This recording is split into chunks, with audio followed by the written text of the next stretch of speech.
Hello everybody, what's going on? And welcome back to another episode of Career Mode. Today we've got episode number 2 of Season 2 heading your way. The transfer window is still open. We'll begin the episode off with a game against Everton to kickstart the new Premier League season off. And last episode, if you missed it, we made 3 new signings, including a 35-year-old. So in case you did miss those, let me quickly show you the team. Our first signing of 3 that we made last episode was this man, Joe Gomez. He joined the club as part of a £27 million move from Liverpool. Alongside him, Ben Chilwell also joined the club as well for a similar fee from Crystal Palace, who are now playing in the Championship. And finally, a £14 million move for new club captain Fernandinho at the age of 35 was our third and final signing of the window. We also made 1 signing as well on the free agents. Which is this man, Zortea. I didn't obviously speak about him too much because he was a free agent, but he looks very, very good already. 65 rated as well at the age of 18. 3-star. We'll see how he gets on. We've got a lot of youth academy players still to progress as well. A lot of players out on loan. But at the end of the last episode, I spoke about our new formation, what we were going to play heading forward, and this is going to be the formation we go with for our first game against Everton. I took a look through the comment section. It seemed the 4-1-4-1 was what people wanted to see, and that's exactly what we've got here. But my plan of action is to push my midfield 4 higher up the pitch and sort of allow them to be the creative spark, with Fernandinho to just sit there and mop up every single pass that tries to come through to our backline. So we've got Butland in goal, Chilwell, Ake, Gomez and Stacey. Fernandinho playing in front of them, instructed to stay back while attacking, which allows Fraser, Almada, Maddison and King, with Cavani up front, to sort of just go forward and do their work. But I want to be defending from the front. So I've got some tactics set up. I've got constant pressure when defending, with us playing very, very wide and also quite high up the pitch as well to be defending. Might even argue I could push that up 1 more. In fact, yeah, let's do that. With the depth very, very high. And offensively, we're going to play balanced and pretty much balanced elsewhere. That's to give myself the opportunity to win back the ball quite high up the pitch. Because if I'm pushing up my midfield 4 to act as like attacking midfielders and wingers, I need to be defending from the front. In terms of any instructions I've got set on, I've got Fernandinho to stay back while attacking, and also my fullbacks as well to stay back while attacking, which again just allows that front 5 to kind of do the business themselves, and these 5 to sort of worry about defending. If this doesn't work against Everton and we find ourselves conceding too many goals, giving away too many chances, there's always the opportunity to change it back. But for now, that's what we're going to go with. We have also got £45 million still to spend as well in the transfer budget. So that gives us an opportunity to bring in maybe 1 world-class player, 2 very good players still in the window, and the window is still open as well. We'll probably end it off today though, so we might have to make 1 or 2 more signings in today's episode, or we could wait till January and keep some money in the budget. So we'll see what happens regarding that, but we've got a press conference to do ahead of our first game of the season, so we'll step straight into that and then waste no more time. We'll kick off the game against Everton. The first question of the press conference is around this new season and where we will qualify in terms of the Premier League positioning, because we are tasked with trying to get into at least the Europa League, I believe it is, and this is what the question is about. Can we secure a Europa League position? We are a threat to other teams aiming for it, I will say. Of course, we finished 2nd last season in our first year of the career mode. Very, very close to winning the title. Manchester United beating us with, I think, 3 points the gap was. Is Rico's replacement already at Bournemouth? Do you think Stacey can fill the gaping hole at left back? Well, not quite, because he's going to be playing right back for us. So he has the qualities needed, but he's going to be our starting right back anyway. So I don't know why. We're talking about Stacey as the left back when we just brought in Ben Chilwell as well. On paper, it looks like Everton and Bournemouth are similar in terms of ability. How will I approach this match? We have to make changes. Focus on playing well, or we will not underestimate Everton. Focus on playing well. We've got a new tactic, a new formation I need to try out. It's not going to give us results straight away, or it probably won't, but who knows? We'll find out in this first game. Let's get into it. Everton's starting 11 is Pickford in goal, Coleman, Keane, Paulista and Digne as a back 4. Midfield 2 of Gomez and Souček. Richarlison, Sigurdsson, Iwobi with Gabriel Jesus up front. If you forgot, Everton signed Gabriel Jesus last season from Manchester City, and at this point, he must be like 85 rated, but it'll be Edinson Cavani to get this game underway. The first game of a new Premier League season kicks off here at the Vitality Stadium. It is going to be a big season as well for a few of these players, including this man on the ball right now, Thiago Almada. What a year it could be for that young man. If he can, sort of tie down that spot in this Bournemouth team to a starting 11 place every week as Joshua King looking to get in down the right-hand side, sends a cross in. There's Cavani, and it should have been Bournemouth 1, Everton 0. How have we not scored that? What a start to the game, though. Straight down the right-hand side. Joshua King's delivery, and Edison Cavani should have scored. He'll be kicking himself that he's missed that. You can see my reaction. I'm not happy, to say the least. We should have been leading there, but like I was saying, this could be the breakthrough year for Thiago Almada. He's going to be an important player for us in the future, and he could well be that this season. Here is James Maddison down the right-hand side for Bournemouth. A lovely move again. Gets us in. Maddison looking for the next pass. What a challenge that is. And it's going to be, I'm not even sure. I thought it was a great tackle by Paul Easter, but no. The referee's blown for a free kick. Or is it in the box? I don't actually even know here. But anyway, the referee's given something. It's Paulista with a challenge. Did he actually get the ball? I actually can't tell from that angle. But I thought initially it was a great challenge. Let's see what the referee's given. It's a penalty he's given. Penalty kick Bournemouth. 20 minutes into the new season at the Vitality Stadium. I'm not so sure it was. However, who do we give it to? King was taking the penalties last season. Cavani here is the best penalty kick taker at the club. If he misses, I say we give it to King for the rest of the season. But here goes Cavani then. He's already missed one chance today. Cavani with a penalty. Bottom corner. No problem whatsoever. Bournemouth 1, Everton 0. It's a first goal in the Premier League for our new number 9. Signed on a pre-contract last season. Joined us this year. No money spent. Even though he is aging, he's still got the qualities to play up front. Edison Cavani scores his first Premier League Bournemouth goal. And we lead here at the Vitality Stadium.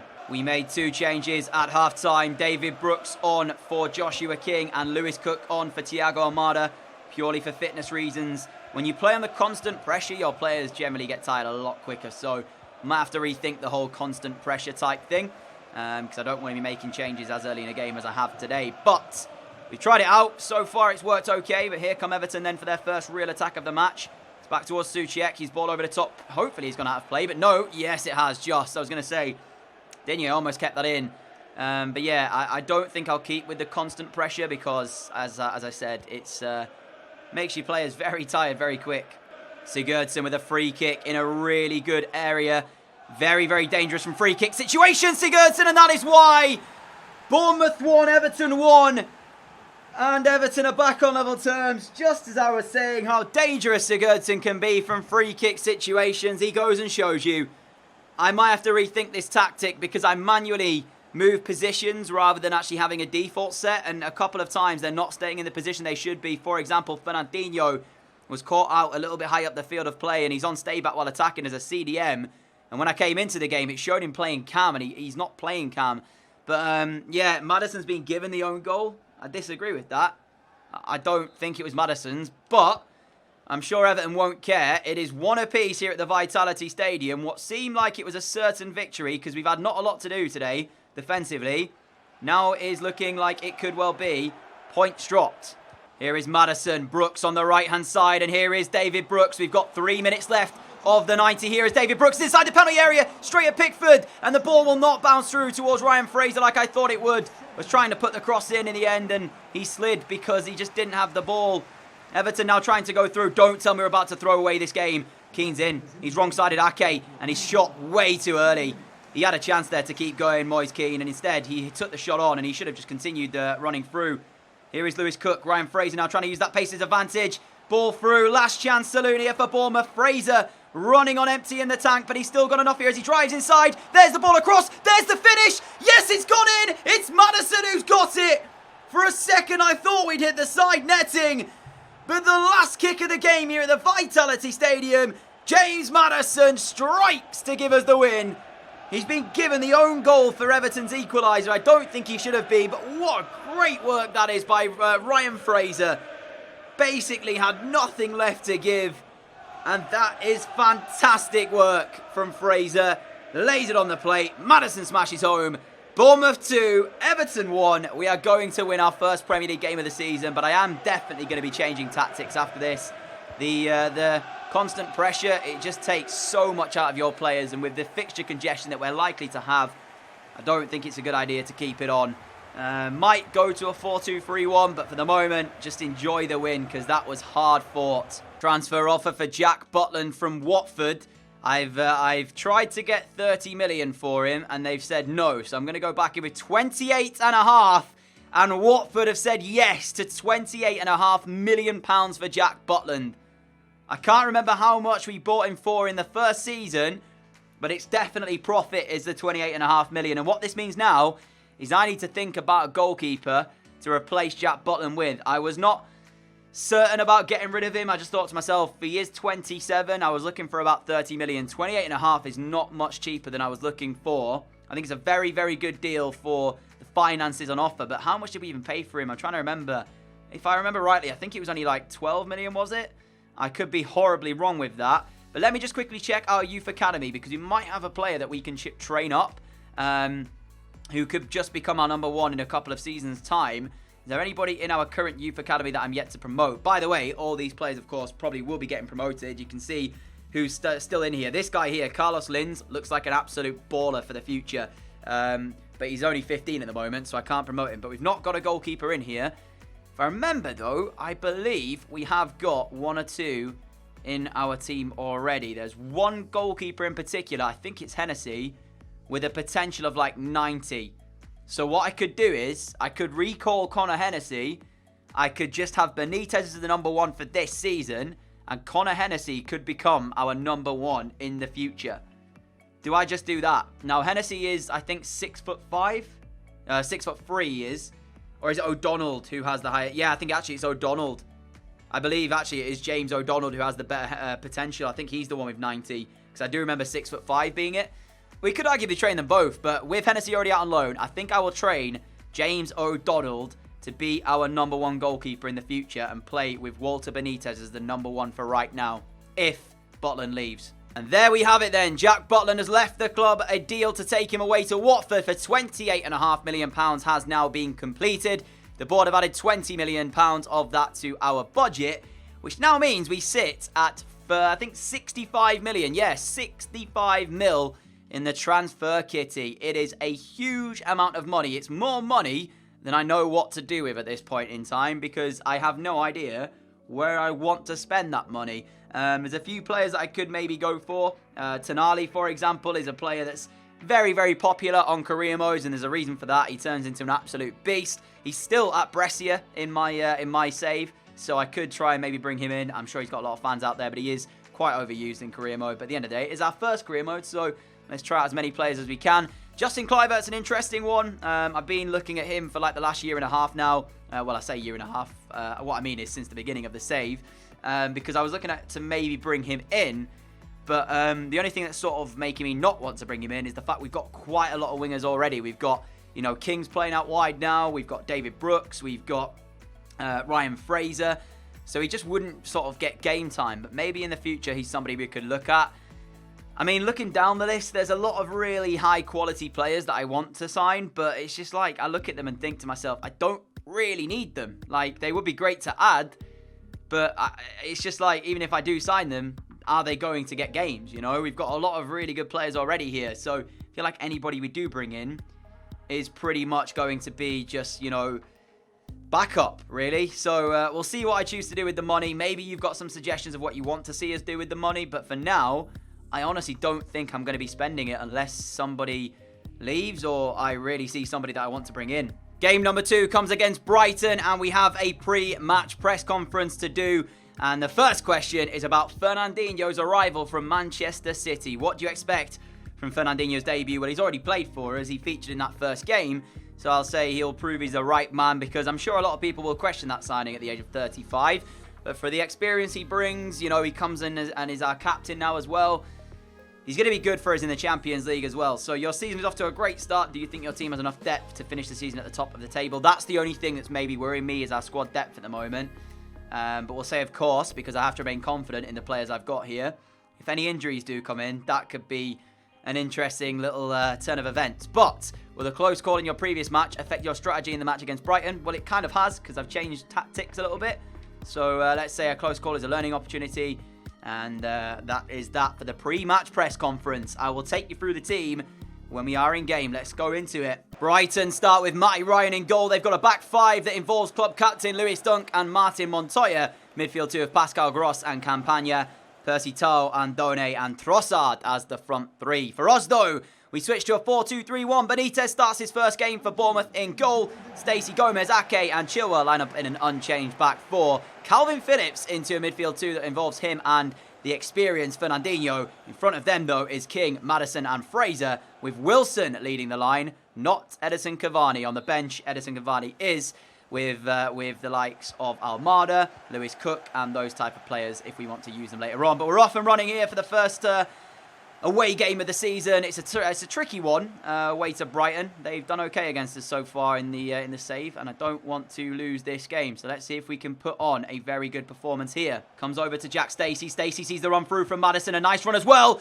Dangerous challenge in your own penalty area, but he's got away with it there, the Brighton player. I think it's time we make a couple of changes because we are lacking any kind of quality in the final third. So let's bring on Thiago Almada for Maddison, and while we're at it as well, let's get Cavani on for Wilson. Did the change come through? Yes, it did. It's Fernandinho keeping him company and just stopping him from advancing any further. Not really interested in committing himself to a tackle just yet. Here's Andone, though, looking for the next ball towards Pascal Gross. It's sent in towards the box. Chilwell will defend it. And now we look to break away again. Fraser off to Almada. Almada up towards Cavani. Cavani needs the next support to come. And here it is. There's Almada through towards Ryan Fraser. Lovely move. Fraser to finish. Ryan Fraser. Top bins. 23 minutes to play. Fraser smashed it home. If anybody's deserved it today, it has been Fraser. He's trying to make the runs in behind. We've not found him really with any passes when he's made those runs because, like I said, we've lacked the quality. But finally, a good move by us. Almada lays it through, and it's the rest done by Ryan Fraser, smashing it past Matty Ryan. 1-0 Bournemouth here at the Amex. Here is King. King sees Almada. He's giving the ball off towards him as well. Thiago Almada towards Cavani to finish it. And it's 2-0 Bournemouth, and all of a sudden the change of Thiago Almada has changed the game completely. I said in game number one about the fact that he was going to have a breakthrough season this year. And this has been an inspired change for us because Maddison just wasn't really doing it. No fault of his own. We've all been pretty poor today. But Almada's come on and he has changed the game significantly. The first assist towards Ryan Fraser's goal. The second assist for Edison Cavani's. And Matty Ryan comes out, but largely can do not a lot about that. Trossard's ball inside towards Andone. Andone back towards Campagna. Injury time now for Brighton to find what will be a consolation. Benitez, though, will not allow it. And he gets us back on the way very quickly with the ball up towards Almada. Now Cavani. Almada continues his run too. Looks for the return back towards him. But Brighton defend it. But there is the full-time whistle from the Amex. Bournemouth 2. Brighton 0 in a game that otherwise looked like it was heading for a 0-0 draw. But the inspired substitution of Thiago Almada changed the game.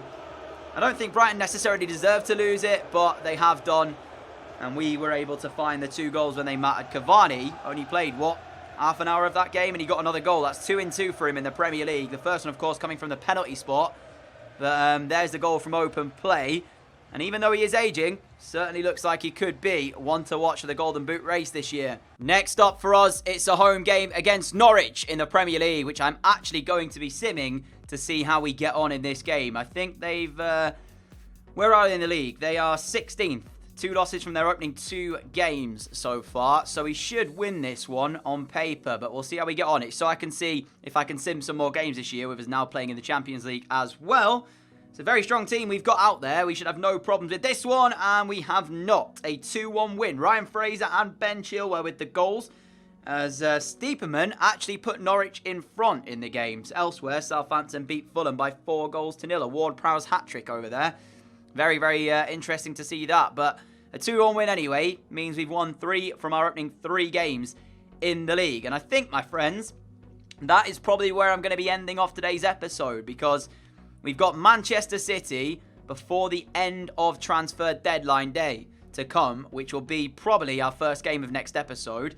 And then what could be a huge transfer deadline day, because I'm going to be leaving it up to you, because I want to show you how much money we have actually got in this in our budget so far, because it is a heck of a lot at the moment. I'll explain why in just a moment, as well as we take a look through some potential new signings. Sessegnon could be an interesting one. Release clause of £20 million, and he's worth 14 already. That could be an interesting signing. But anyway, let me quickly show you the overall budget before we do go today, because it's gone up. You might have seen I had 65 million. We've now got 83 million pounds, and that is because when I show you the transfer history, we've let go of a few more players. So as I scroll down the list, I believe the last one you saw was the addition of Fernandinho, who joined us. Well, since then, Edson Reese has gone out on loan to the Whitecaps in the MLS. Butland has left for Watford for 28.5 million, which took our overall budget to 65. Surridge has gone to Brentford for £1 million. Ofbora has gone to Damach in, I believe, is that, where did he even play? I don't even know. I'm going to guess France if I had to, for 760,000, but I'm probably very much wrong with the guess of France. Anyways, Gosling has gone to Galatasaray for nearly £4 million. Simpson has gone to Chievo Verona for £1 million. Philippe Billing has left the club. He's gone to Sevilla for just short of £12 million. And the last one who's left us is Dominic Solanke. He has also gone to Sassuolo for £6.3 million. So a lot more outgoings in today's episode as well. I've nearly got rid of all the players that I wanted to actually let go, which, as I said, now takes our overall budget to £84 million. So we've got so much money to spend, and I'm not going to lie, I've got absolutely no idea what to do with it. So if you could leave me some suggestions of who you would like to see join us. Kai Havertz I saw was suggested in the last episode as well, so let me shortlist him. Then I'd be much appreciative of that, because, like I said, I've honestly got no idea what I want to do with that money. I've already got very good scouts, so I can't really upgrade my scouts anymore because they're already really, really good. So yeah, I'm at a bit of a loss with what to do, so hopefully you guys can help me. But nevertheless, if you have enjoyed today's episode, a like would be greatly appreciated. As always, a massive thank you for all of your support on the channel as well. We've got the Road to Glory career mode coming out very, very shortly for you guys to enjoy as well. So stick around for that and make sure you are staying tuned. I have a couple of comments asking me where that is. Don't worry, it is coming. For today's episode, though, we finished third in the Premier League after 3 games. The top 4 all winning their opening 3 games. Spurs and Manchester City, we take on that next episode. Man City have also won 3 from 3. So we'll see how we get on in that first game next time out. Until then, have a great Saturday evening. Have a great weekend, day, whatever it is you guys are getting up to. And I will see you all again very soon with the next episode. Until then, adios.